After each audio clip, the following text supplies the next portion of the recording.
The U.S. has become the epicenter of the COVID-19 outbreak, and it's all happening right here in New York. I wish I could sit here and say, you know what, I'm such a good journalist that I saw this coming. I'd be lying. Hi, I'm Gabriel Elizondo, and I've been covering the coronavirus pandemic here in New York. And between us, at times it's been surreal. More often than not, it's just been hell.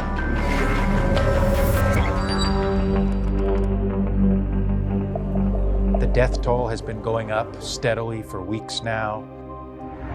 Just did a live shot outside the convention center here in New York City where they're setting it up for COVID patients. And now we're wiping down the rental car.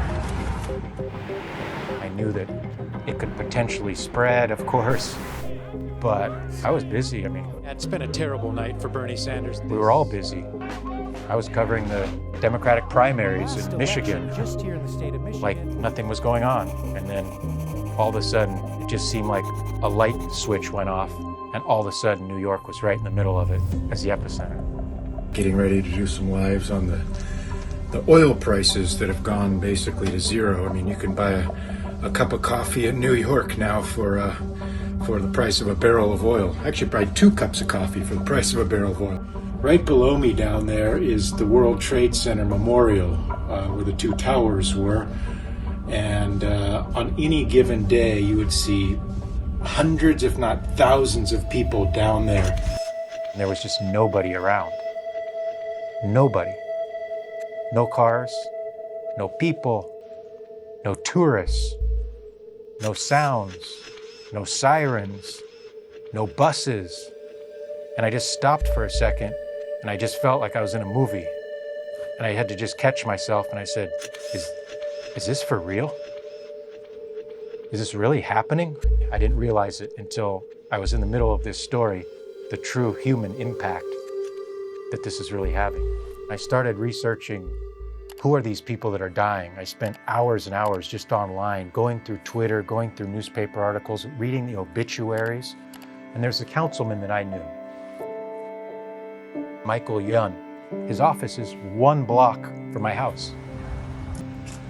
You feel for everyone who's died. You know, you cover stories about people who have passed away, people who have died, and it's numbers.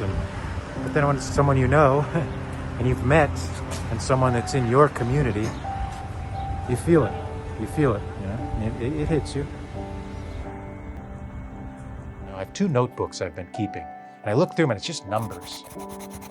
It's, 1,200 dead, 4,000 infected, 5,000 infected, death toll 2,300, this hospital. And I'm writing all this stuff in my notebook for days that turn into weeks. And so finally I said, we have to find a way to tell the faces of who these people are that are dying. This couple in New Jersey, the husband got sick. He had 103-degree fever. He went into the hospital. He had coronavirus. The wife couldn't go in to see him. A few days later, the wife gets it.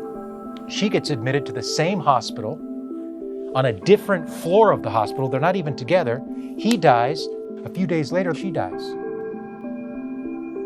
They'd been married over 40 years, a husband and wife that die alone, and their adult children can't even get in to see him.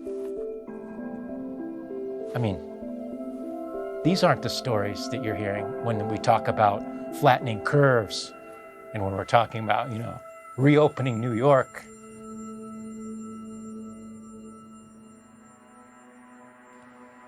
I don't think the U.S. was prepared for this. I don't think the White House was prepared. This was supposed to be the year of campaign rallies. I mean, I don't want to speak for America and I don't want to speak for politicians, but I think it's pretty safe to say that when it comes to the election, everyone right now just feels like maybe the water level is here where you can only breathe from your nose and we can't think about anything else because all we're trying to do is get our head out of the water to breathe again. And that's where we're at right now.